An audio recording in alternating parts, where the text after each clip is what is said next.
difference between procurement and purchase.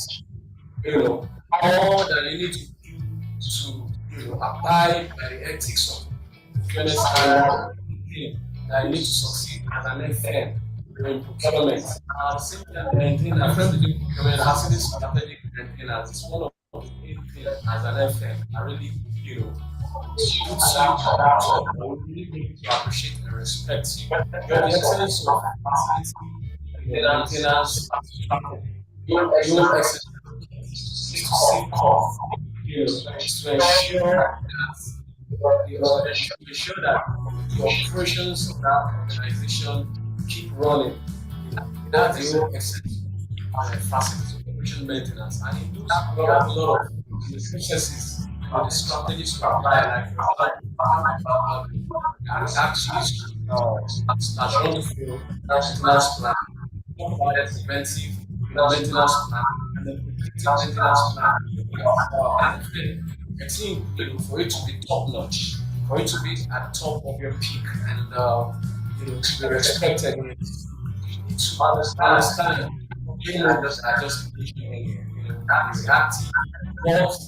Some of what's equivalent or whatever that you are now as and the kind of preventive measure you deploy in the process and everything. So for me, being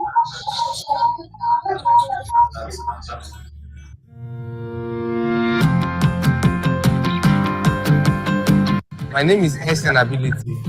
When I saw the training on LinkedIn, I was so much interested in the facility management program. In fact, coming here has been a very useful day for me because most of the things then, if I was home, I would not be in touch. And it has reshaped my understanding about the facility management world. For me, what I think before coming into the program, I now see things more differently, and I see ways to put the things I've learned in use. Mr. Paul, yeah, is a very good mentor to me. I've known for a while, and it's someone I aspire to be like because he speaks with passion, speaks with love for what is learning and what is teaching and what is giving out, and he has been a very good person. Yeah, I would recommend Max-Migold Limited to facilities to everyone as a whole to come and get trained on how to on facility management and so.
name is Olajumoke Opajobi. I'm a graduate of Max-Migold Training Center. I graduated in the year 2020, and Max-Migold has been an excellent training for me. I went through this training, transitioning from an architect to a facility manager, and I totally enjoyed every bit of the training.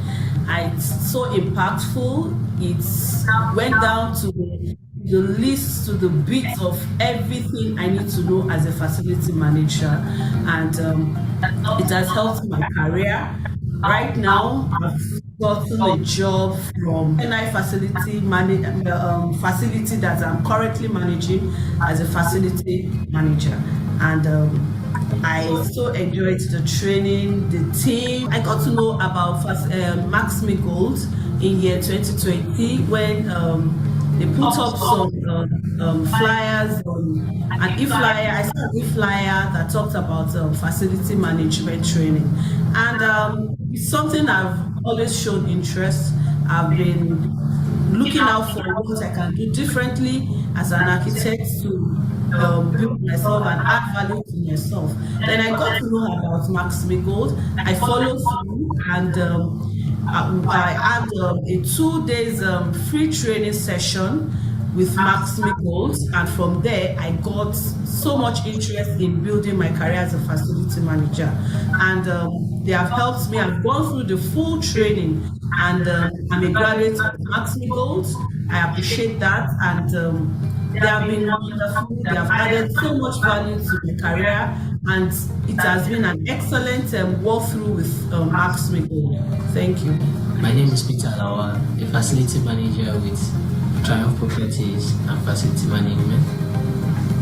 A graduate of FMMC Batch 12, of which prior to that I was a graduate of Physics with Electronics.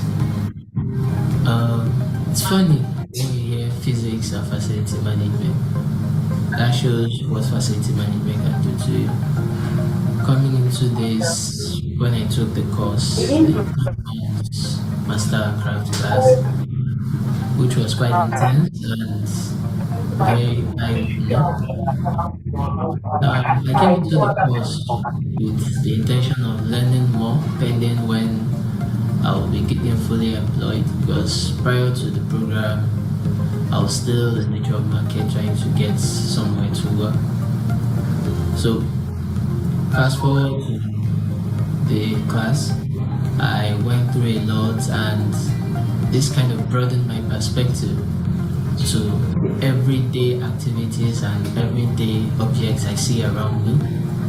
There are opportunities, there are all these things matter, right from the fabric of the material used in painting, decorating, even right off the dust on the table, cleaning. Hello, my name is Amaka Anosi, and before the facility management diploma, Mastercraft diploma, I was working in the Lagoon School as a facility manager. I heard about the diploma and I attended the free training first because I wasn't sure if I wanted to do the diploma. So the free training convinced me that this was it. So I registered for the diploma. It has been worth my while, really. It's been very worth my while. So before the diploma, I had been working in facility management for about 5 years and generally groping in the dark. Making mistakes, learning from costly mistakes. Now with diploma, my facility management strategy has changed. It's no longer firefighting. Well, even though that still happens occasionally because life happens. Okay. But now I have different maintenance strategies for different assets that and make it reach the bins before live on all of our platforms, which is the best way of practicing facility management. Then also, streaming on I know that some of my colleagues, some of my classmates in diploma have gotten promotions or pay rises, and you want to have that too. Also, through the show and I expose. In fact, I'm still being exposed. I contribute and I learn by being part of the allocate. sharing this knowledge sharing session. There's There's a lot. So, Exposed to industry standards. just You hear by from way other of people who are wearing the introduction same and reminders shoes on as what we you're have wearing. going. My name So is you're not Paul alone. Max-Migold. It's big, that sense of community. This is a channel And I where went we there give with Mr. Paul body knowledge, and the team of competency improvement, Max-Migold personal for the development, for career wonderful advancement. opportunity. And I encourage you to start the program. Every time we have a session, the sessions are recorded and saved on all of our channels. So I joined the group Max-Migold YouTube, LinkedIn, you can visit our content again and refresh yourself. All the topics we ran for the last year or so are all available for you to I enjoy enjoyed the program. Just this morning, due to situation of the country, popular demand from those who are interested in taking the FM Master diploma, we made a decision. Practical, it was also very, and it helped me a lot to even to improve on at my own site. I started working in Ministry of Foreign Affairs since 2007, and from resident at Ikoyi to our training school at Badagry from 2012, and from there, since then, they tried to introduce Max-Migold to me, in which my organization see that from there I can still gain more experience to improve my career. And since when I joined in the area of registrar, asset register, I improve on it. In the area of procurement, I make sure that all our materials and everything is being kept safely. And in the area of maintaining the generator annually also, it helped me a lot. Both the cleaning of the environment, it was so also, and Max-Migold we still continue to be great, and we enjoy Mr. Paul, Mr. Emmanuel. I can't remember all the resource people. We really enjoy them, and I pray that God Almighty will continue to help them and will continue to promote the Max-Migold. Thank you.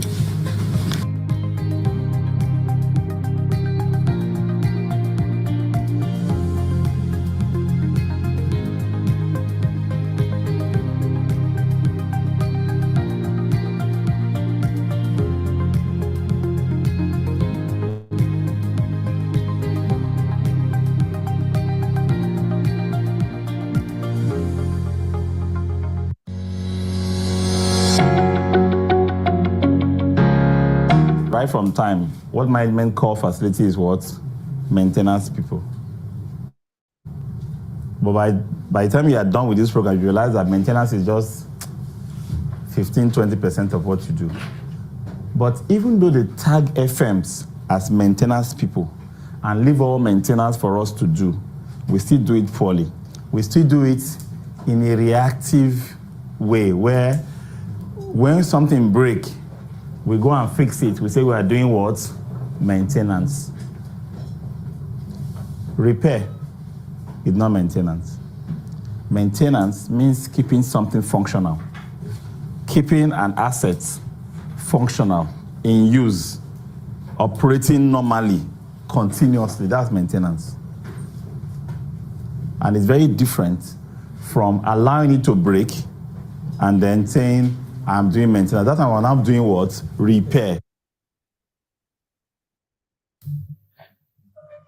I want to start by telling you 3 things that's going to define facility management in Nigeria in the next 10 years. 1, there is going to be an extreme scarcity of facility management skills. You know why? Nigeria is the fastest building economy across the continent right now. We are building vast estates, massive World Trade Centers, commercial office blocks on unthinkable volume. and the amount of capacity is being built in real estate. The explosion is huge. But you know what? Just like when the Bible prophesies of a famine, not a famine of food, but a famine of knowledge, skills to manage those facilities. That's coming, and it's coming very quickly. You are pioneers in taking advantage of that first phenomenon. You are always going to be recognized as one who thinks, talks, and does things differently. Because we do not teach you just to become able to manage buildings. We teach you enough to become a better person so that you are more useful to the built environment. I'm not only asking you to go out there and show that you can manage facilities, I'm asking you to take positions as masters and trainers in facilities. I'm actually talking about an acute scarcity that's coming of skills. There are no first degrees. There are no diplomas. There are a few masters that churn out about 100 people per year. In fact, the master's degrees right now are competing with what we are doing with our diplomas in numbers. But in quality, the story is different. If you put someone with an academic master's degree and someone with a Max-Migold diploma in FM on the job, the difference is felt within a month of working together. Mastercraft program started. I attended a training before, a free training before the Mastercraft program, and I told myself that it would make a lot of sense to do the Mastercraft program. And just my first day at the class, I learned a lot. It was like I wasn't even practicing facilities management all the time. I went home and I went home very fulfilled. And I told myself I have no regrets starting this program. Before then, I didn't have I wasn't called for this interview, but like started dropping my CV in some companies. Then I got this interview, and when I got there, the way I related with people interviewing me, they really knew that I had serious idea of what facilities management is all about. And before now, trust me, if I did that interview before the class had started, I don't think I would have gotten the job, because a lot of things I had learned from this place, contract management, facilities management in total, what it's all about and what it entails, brought me out and made me stand out in the interview process. I was able to tell them much about contract management. I was able to tell them much about KPIs and how to supervise and all of that, and how to manage a building and how to manage facilities in the building and what to look out for. And we're very, very, very, very impressed with my.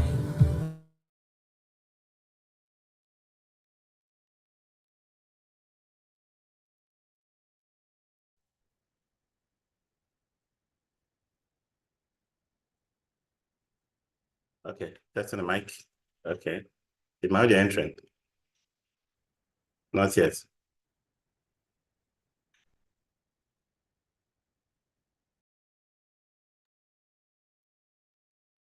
How about now? Do you have it entering? Is it clear enough? Or should I use a headset? It's clear enough from your end. Okay.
All right, good afternoon, everyone.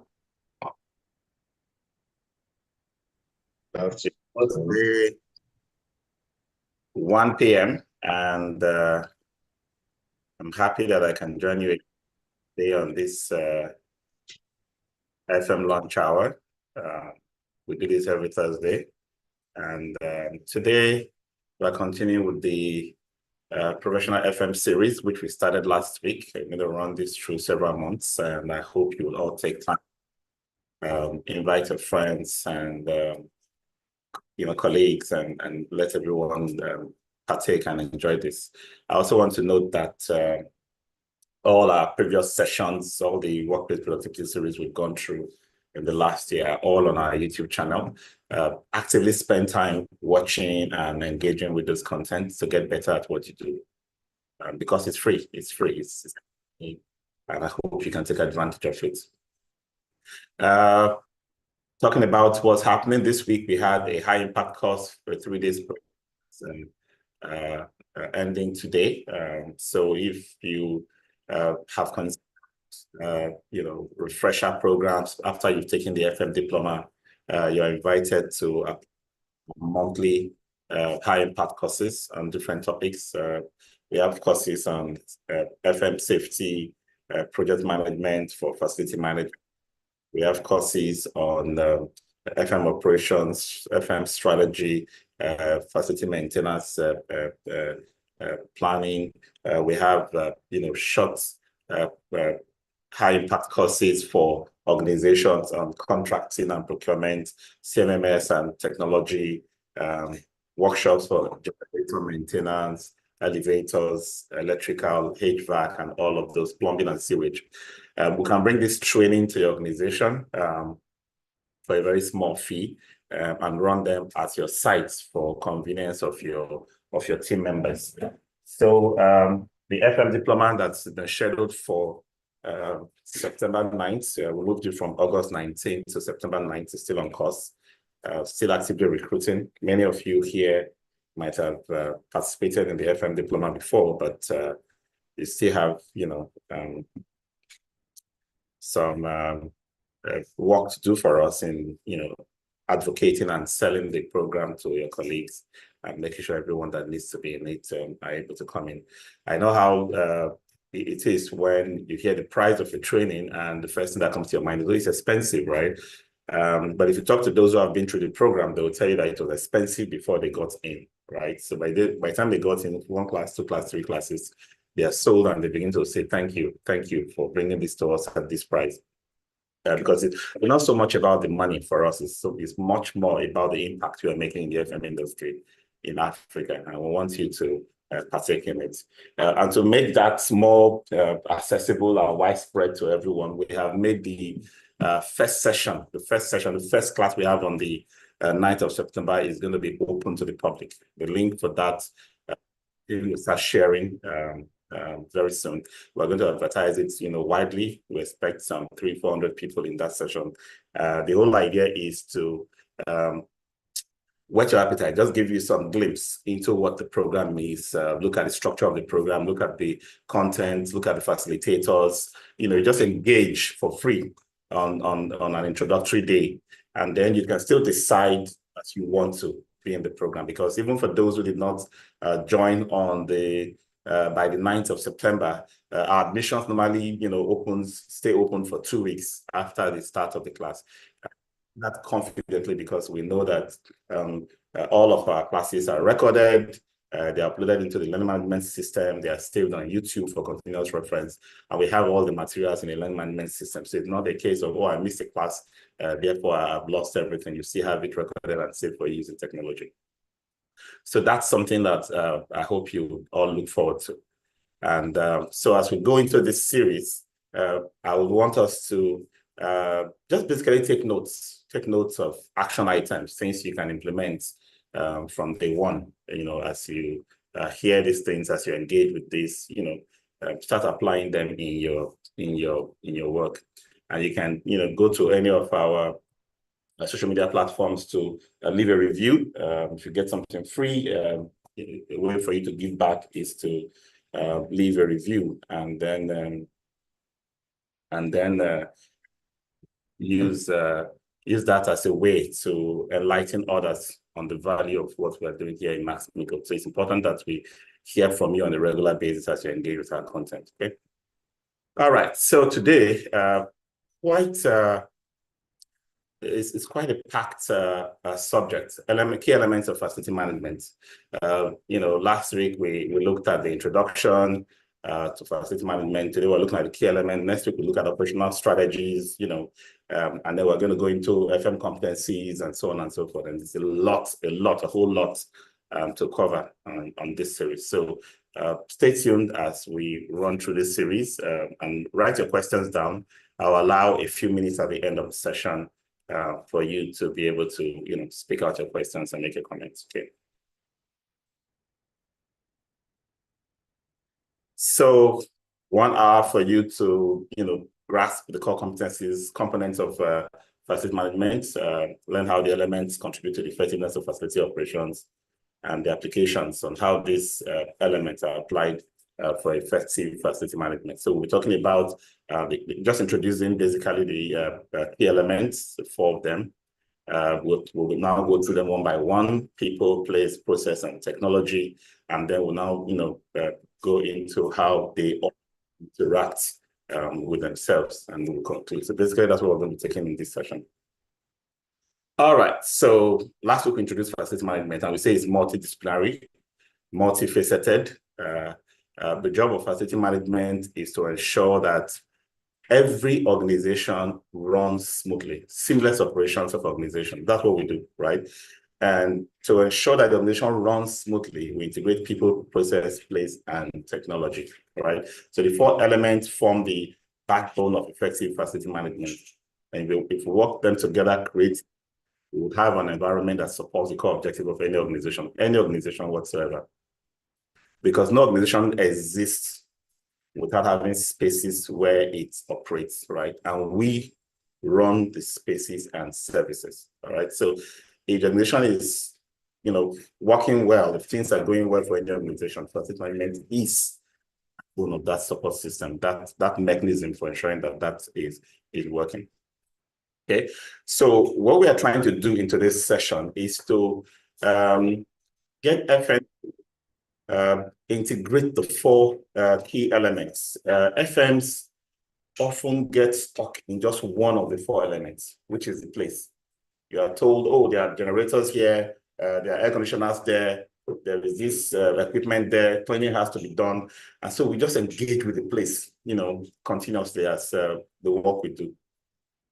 But at that level, at that, point, we are missing out on very high-level considerations of why we are doing what we are doing, right? So if you forget why you're doing what you are doing, you'll not be integrating your work on the place or the assets or physical equipment and the rest that you can see with the lives of the people. Remember that last week we defined FM. The purpose of facility management is to improve the quality of life of people and the productivity of the core business, right? And both of them work together. I can't do one and ignore the other. In fact, if I do one and ignore the other, I failed on both. All right. So this is another pillars: work together, seamless and effective facility management strategy. So we're going to explore them and talk through how they add value to the organizations that we serve. Okay.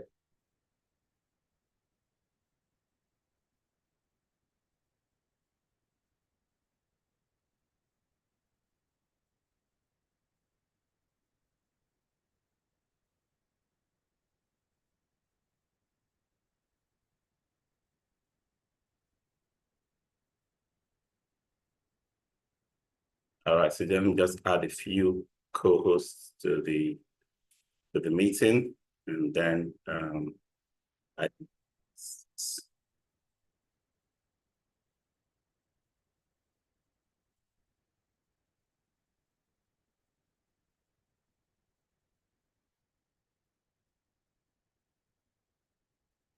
right.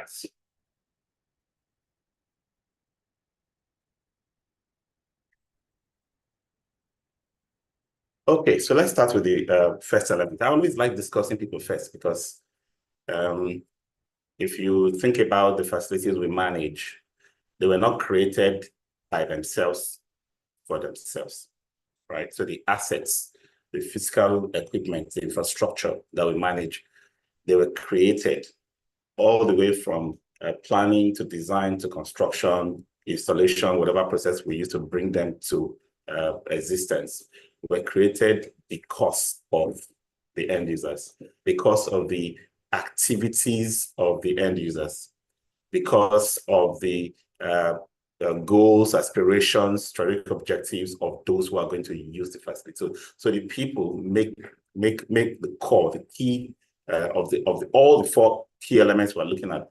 The people is the most critical, right?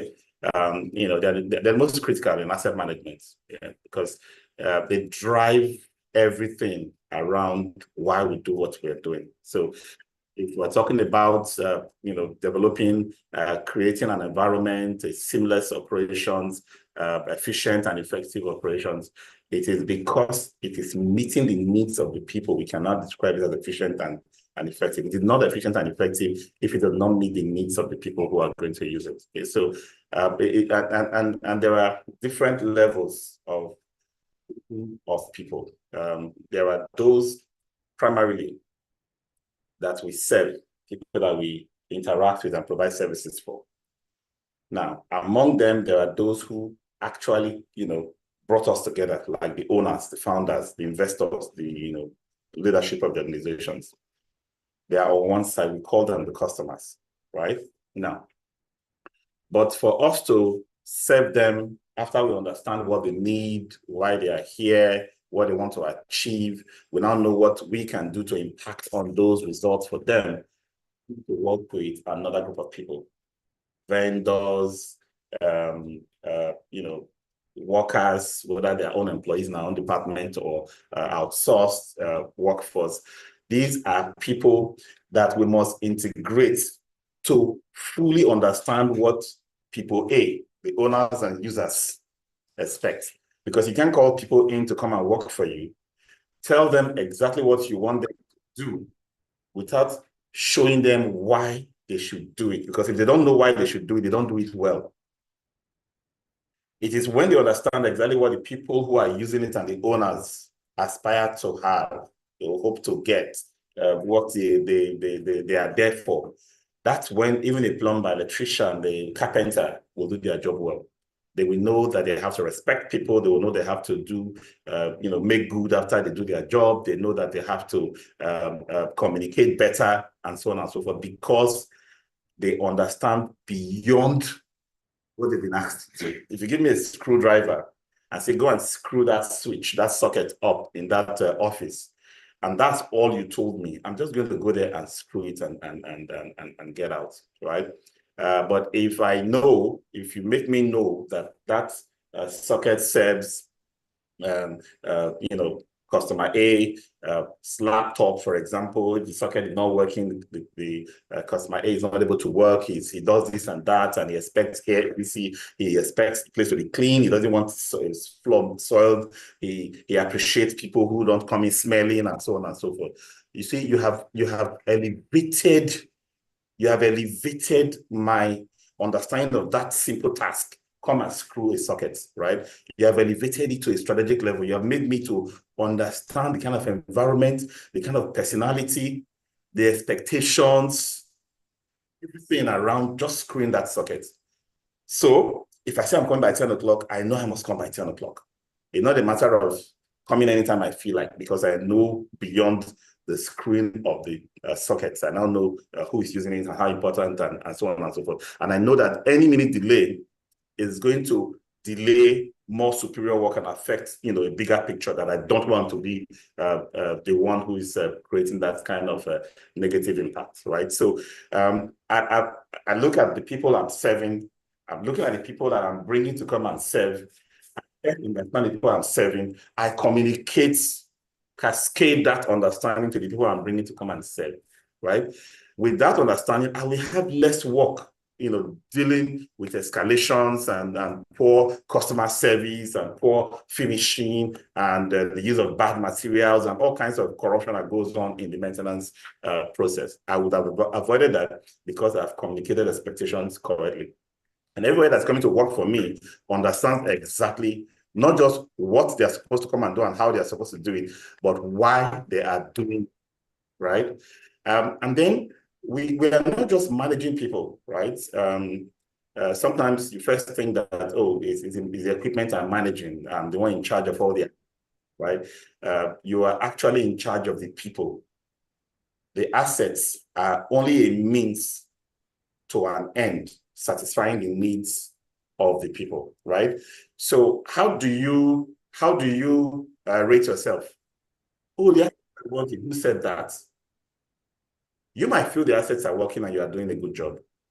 The equipment are doing fine, so I'm fine. I've done my job as an FM. But no, the perception of those who are you are serving is your final barometer for success. They are the final ones to say, oh, yes, they do very well, or they don't do well. So your thinking abilities are now subordinated to your social integration, communication, and professional abilities to be able to integrate other factors to the work that you are doing. So FM is not typically, not so much of a technical job, because what we're even teaching FMs is be the one that can communicate to the technicians what to do, elevate that to communicate to them why they do it. Once you're able to do that, you're making them FMs along the way, because that elevates them to more managerial than just the technical things that they're even doing, while you are fully managerial as a facility manager.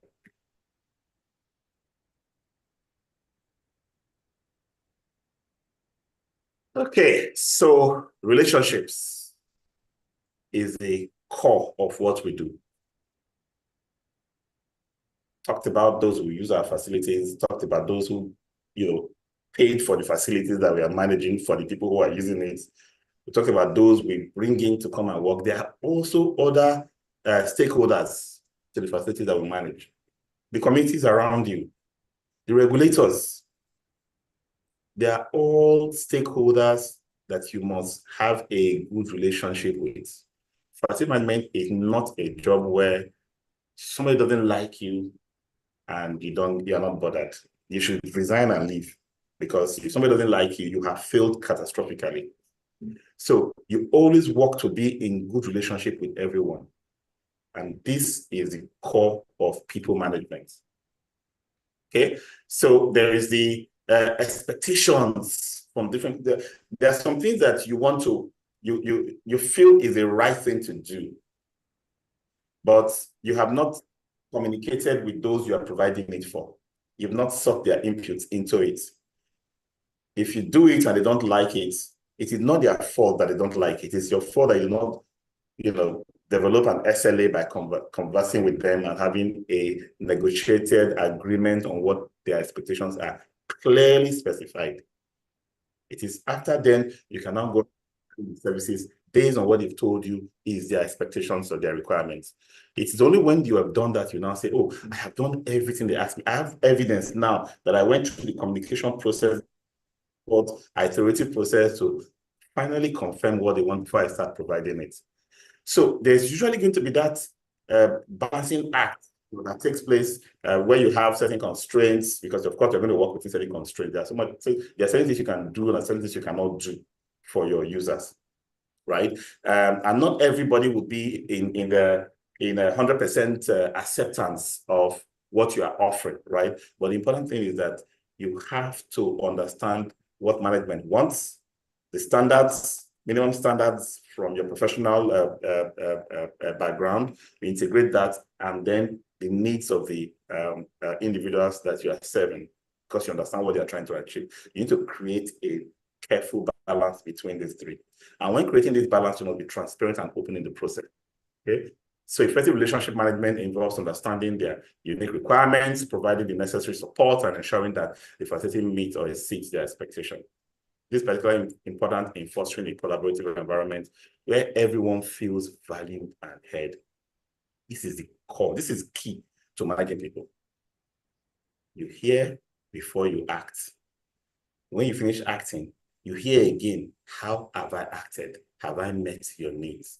Because I acted based on my understanding, which I established by communication and engaging with you. Now that I've done it, I don't want to assume that you are happy with what I've delivered. I engage again. That's it. Okay. So communication and leadership are the key skills for people management. You must have strong communication and leadership skills. Okay. Because communication is the glue that holds all processes together and ensure that everyone is on the same page and that any issues are addressed promptly. Before you get to issues as facility managers, your ability to communicate proactively, which means being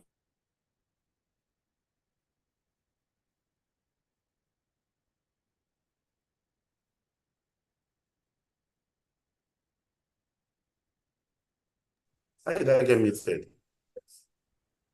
Okay. So it's not enough to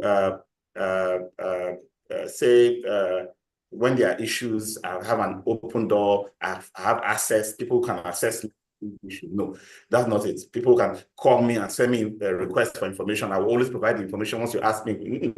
That's not FM. Proactive communication connected with effective leadership requires that you think ahead after identifying the stakeholder, applying all the information the stakeholder will need today, repeatedly, and in the future.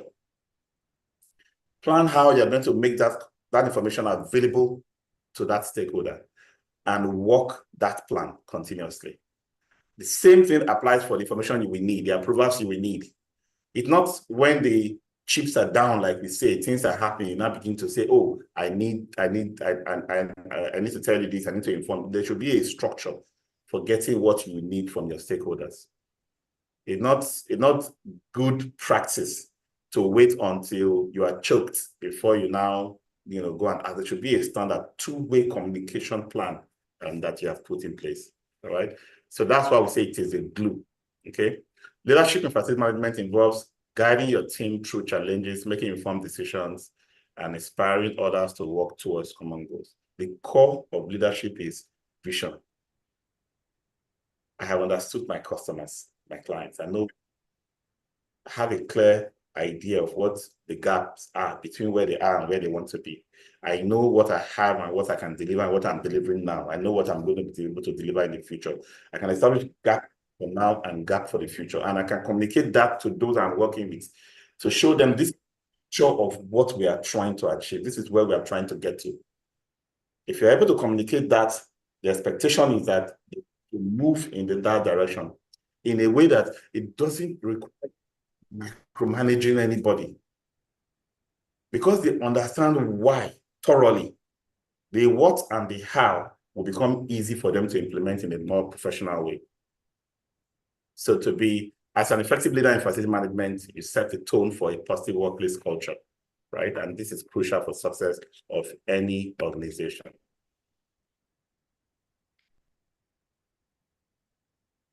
Right, so let's talk about processes. Success on the last scale is the process starts from,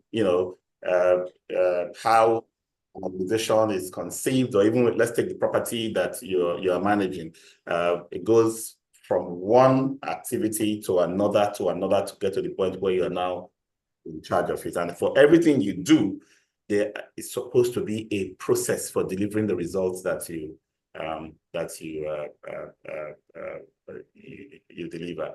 If you don't have a process, now, by the way, many of you, all of us, to be honest, have a process, but it's in our head, right? So when Mr. A comes to work, he works with his own ideas.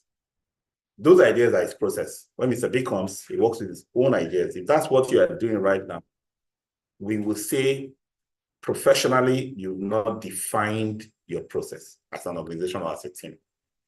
So, but when you get Mr. A and Mr. B to sit down and look at what the same thing that they do and come up with how they do it and streamline to have one common way of doing it, which the organization now adopts, so that whoever is in that position tomorrow will say, we can say, this is how it is done. Follow this pattern to get things done. That's the whole idea of setting process in place. Okay, so everything from maintenance, when there are emergencies, how do we respond, sustainability initiatives, everything is all tied to what kind of thought have we given to how these things should be done, so that we can define them, so that we can agree, so that we can sign them into law, as it were, within our organization, agreed with our customers and our managers and owners of the facilities, as well as other stakeholders that we also interact with. And one way you can achieve this is to have standard operating procedures. They're the backbone of your facility management, operations. We have standard operating procedures, step-by-step instruction on how to perform tasks, ensuring consistency, safety, and compliance with regulations. Step-by-step instructions. By the way, SOPs are not supposed to be handed down and shoved down the throats of the workers. Workers are consulted in the development of SOPs. Somebody is servicing my AC. It does item, it does one task, it does another piece of work, it does another one, and then by the time it's at step 5, it's done with the whole servicing. I observe it. If someone else comes to service my AC tomorrow, and he goes, follows the same order and carries out activities, with the same precaution, I would say yes, they are both following the same process, right? But we don't want to leave that to chance. That's the point here. That's why we need to have that AC servicing defined. Just a simple one-page step-by-step of how AC is serviced in the organization. So that when Tech A comes in to do it, they do it the same way. That's the whole idea of SOPs. It helps to minimize error, streamline operations, and ensure that every team member understands their responsibilities. We, as facility managers, we are working in an industry where precision and reliability are paramount. This is an industry where, think about it.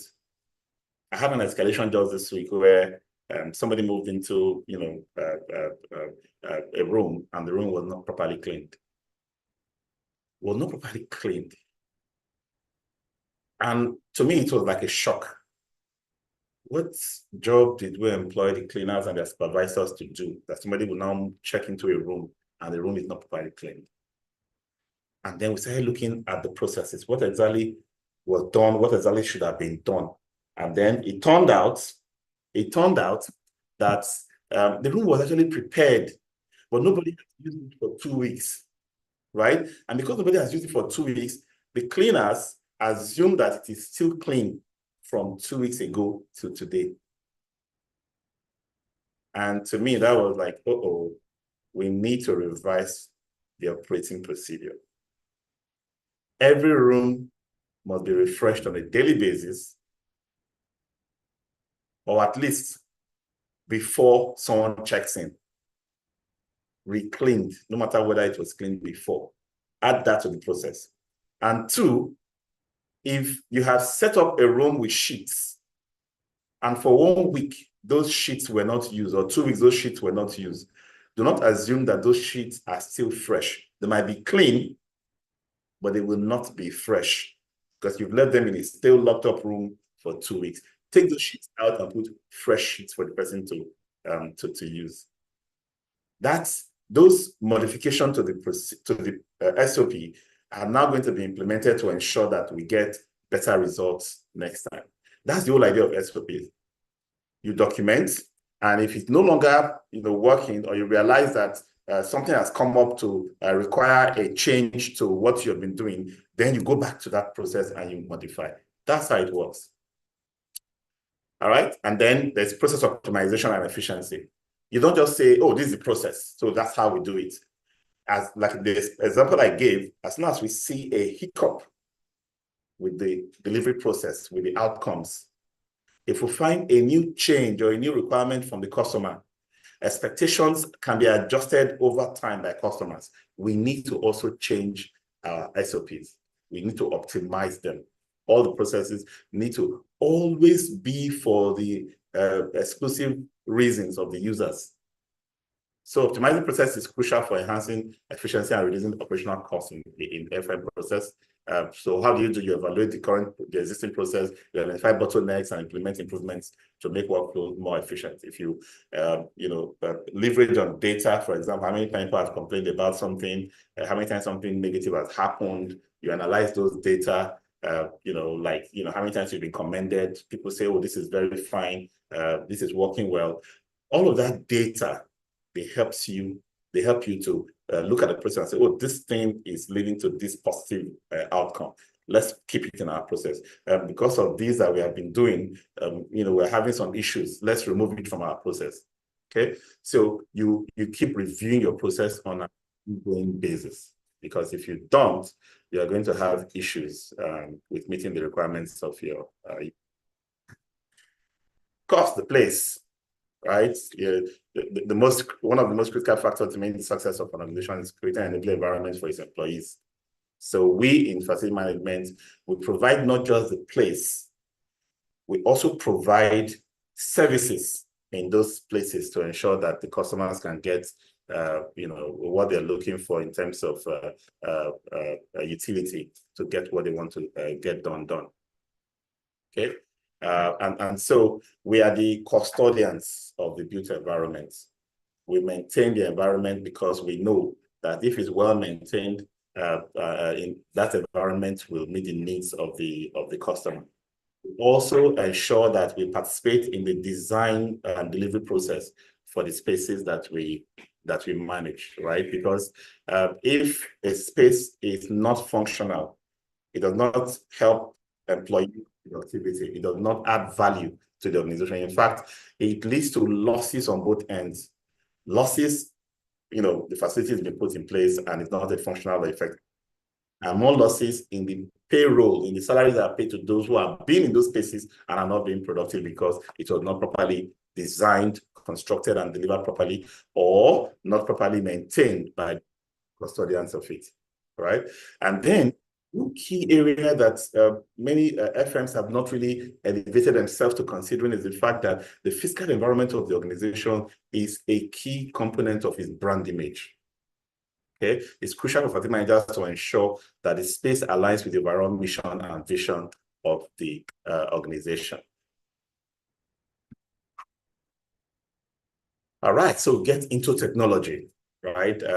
Why people and process are critical to success. Advanced collaboration technology can be truly transformational, right?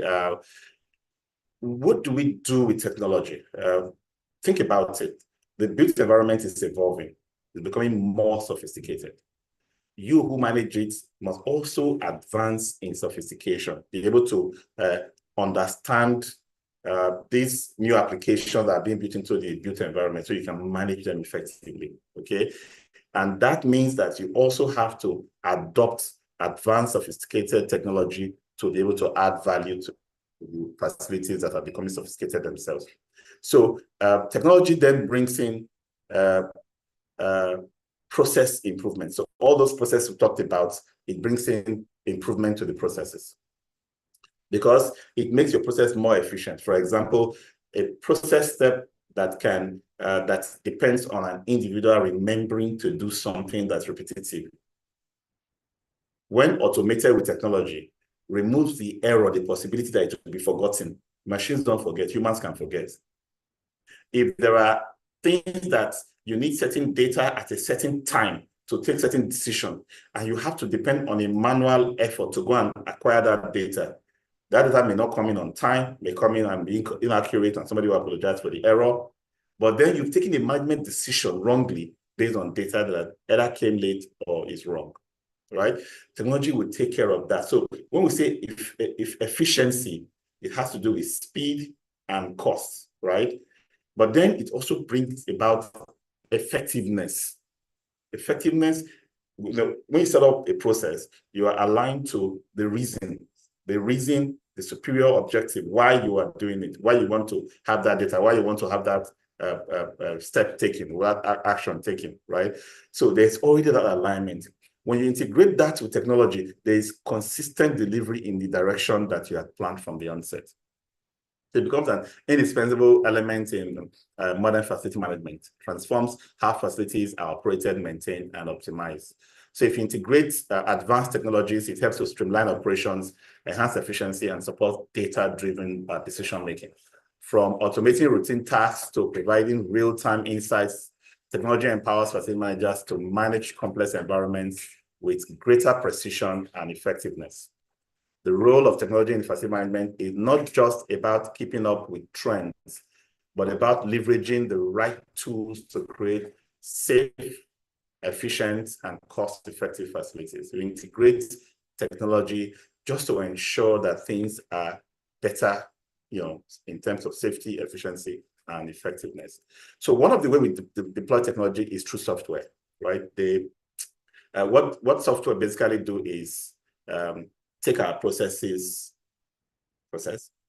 take our assets, place, we put them together, and we tell the technology for the place, we want ABC done using these processes. And the software creates that platform where the information flows, between the process and the place, and helps you to automate a lot of the things that you have to remember and wake up to every day. It prompts you, it acts on your behalf in many instances. So software tools and data management tools, at the first level of technology. And then buildings, as they become smarter, Internet of Things are created into buildings. These advancements means that we must understand them, right? This session we'll have another session where we're going to talk more about technology. We're going to talk about not just softwares, we're going to talk about smart buildings and IoT, we're going to talk about BIM and digital twins. We're going to understand how exchange of data, consequential actions from control systems that are autonomous. So buildings are now set up to be able to respond to how cold the environment is. Something reads that data and tells the AC, you don't need to work in places cool enough, for example, right? Something is able to check on how bright the sun is and say security lights go off. You don't need to. Somebody is able to check and see people are not, we don't need lights on at this time because nobody's here and things like that. Those integration of a data source from a sensor and a control mechanism, that's what creates smartness. Before smartness, we could take the action from the data source. So the sensor collects information and tells me in the building, the CO2 level is too high. People are no longer having enough oxygen. Then I can manually, push a button to open a damper to allow more fresh air into the building. That is the first level of technology adoption for the building. But once I want to take myself away and make the building smart enough, I now set it and say, if the CO2 level rises to this percentage of the air in that space, sensor, bring that information. I mean, I'm seeing the information, but you're already saying that information to a controller that is connected to the damper. That controller opens the damper, brings in fresh air, is being enriched. And as it's doing that, the sensor is still bringing more information about CO2 levels. And then when the level gets to a certain point where the oxygen level is enriched to that point, the information is available to that controller again to say, you can shut down now. We have enough oxygen in the space. That's the whole idea of smart buildings and IoT. Technology is now used to harness that data and put it to use in an autonomous fashion in a way that I don't necessarily need to interfere. And you can imagine already the kind of advantage that will bring to facility management.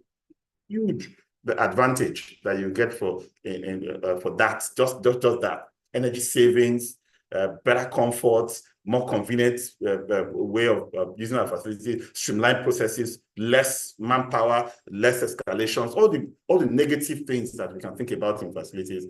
We can use technology to, just bring people and place together and create that, environment that gives us efficiency and effectiveness. So let's take a few minutes to now explore how these 4 elements integrate, how they work together.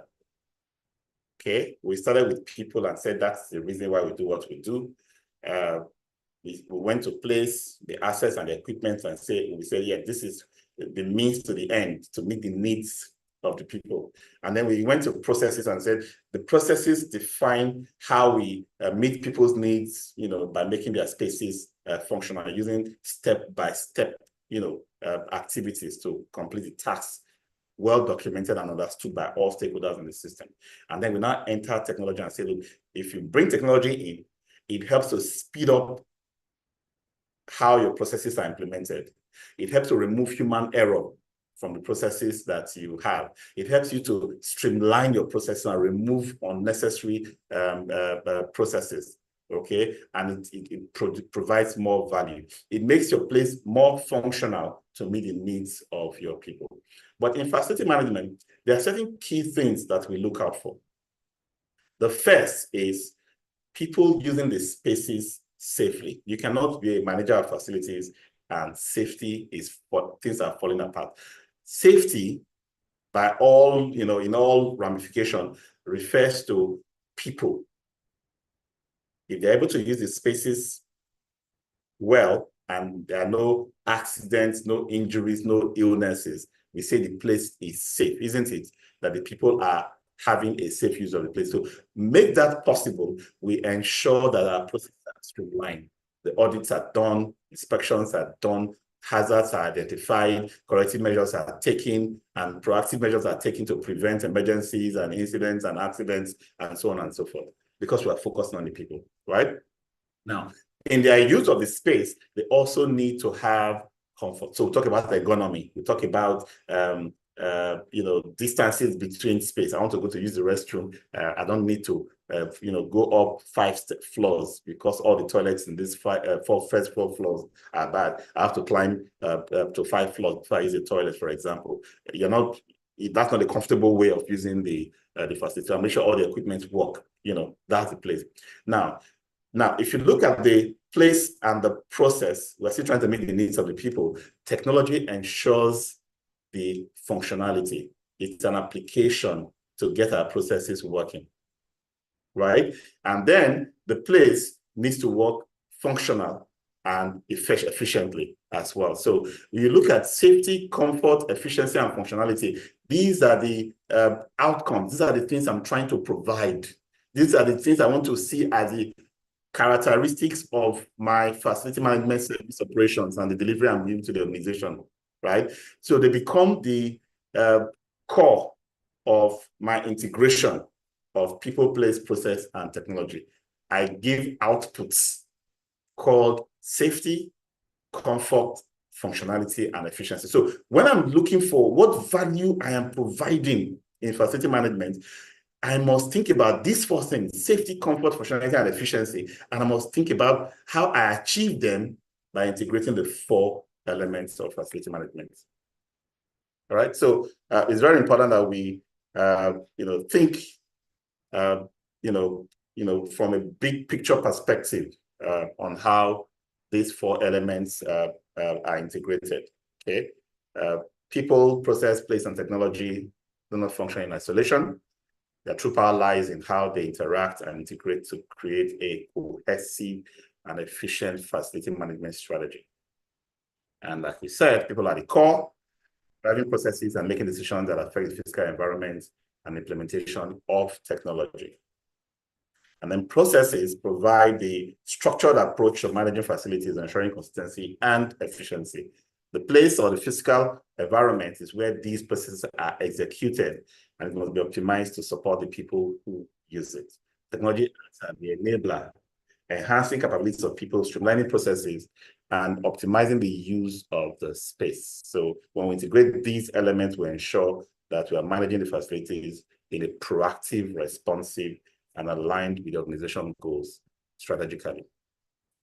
So let's just talk about a few applications of this integration. Let's think about smart office environments, right? IoTs are used to connect everything. They monitor, they send information to controllers, and then employees benefit from automated lighting, for example, automated cooling, booking systems for rooms that are automated. This enhance, productivity and comfort for the users. And then the processes are streamlined through technology, allowing for efficient maintenance, scheduling, and space utilization. The place is designed with flexibility in mind, aligned for easy reconfiguration of workspaces to meet changing needs. And these integrations makes this facility seamless. You just go into some facilities and you know that this place is different. The way things are run here is seamless.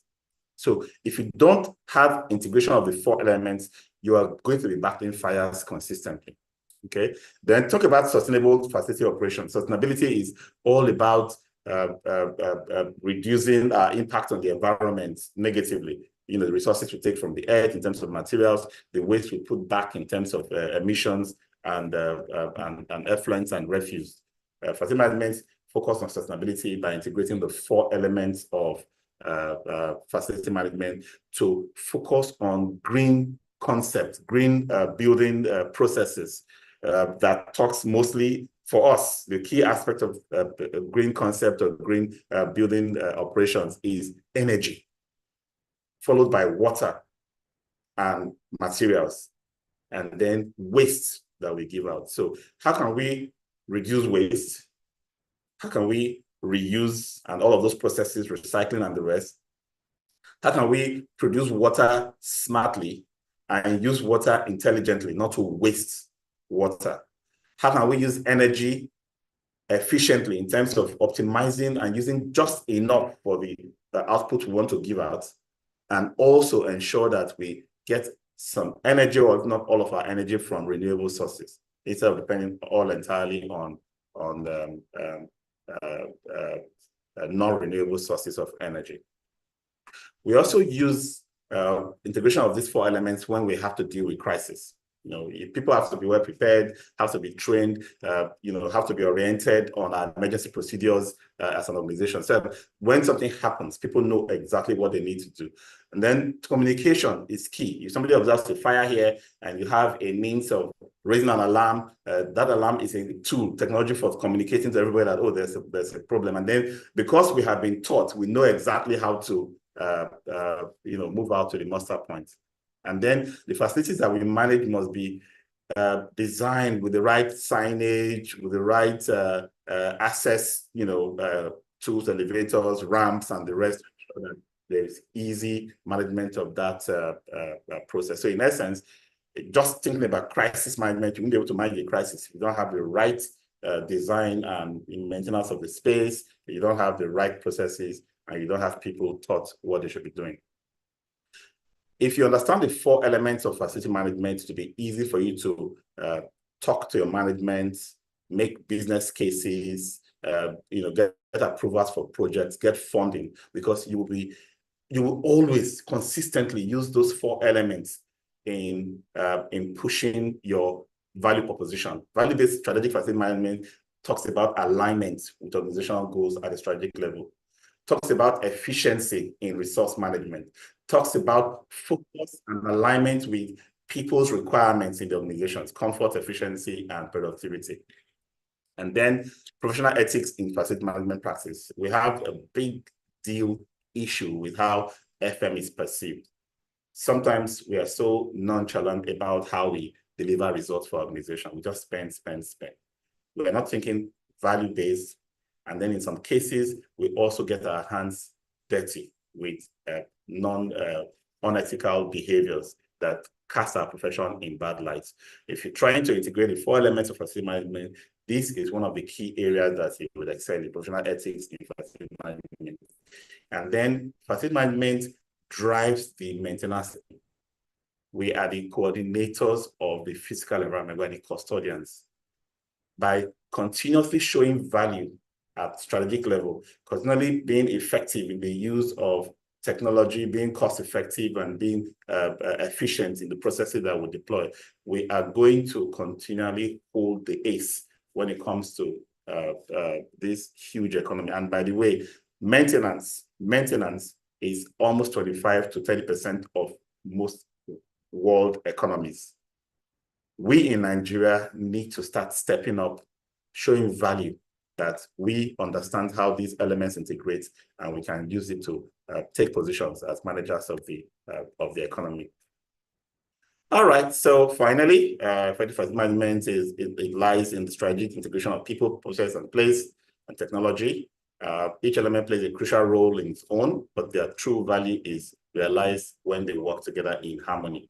By understanding and leveraging these key concepts, these key elements, 4 elements of facility management, you as a facility manager can create environments that are not only efficient and sustainable, but also adaptive to the evolving needs of organizations.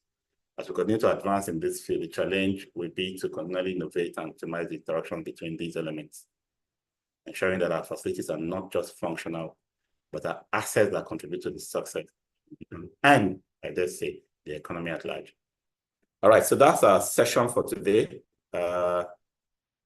See, I can hope you've taken notes. If you have a question, you can use the raise hand functionality. I just need to remind you, these are some of the nuggets from the FM diploma starting on September 9th. So if you've not enrolled for the FM diploma, I would advise that you get your entire team ready for that program. It's a big deal, and I hope that you can be advocates. Those of you who have done it, bring other people in and make a whole lot of difference. Facility management is one profession that has not disappointed anybody that I know, from whatever career background or settings you come in from. Once you get into facility management, you see yourself in a uniquely advantaged position compared to what your career would have been if you were not in it. So please share the love and spread the good news to others who may not have taken this seriously. Right, so questions?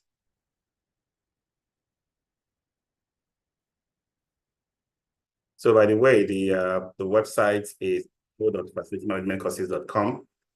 Just put promo.facilitymanagementcourses.com on your status today, and let everybody who see your status click and go into that page and read up and see what we are doing with the careers and lives of people who are taking it.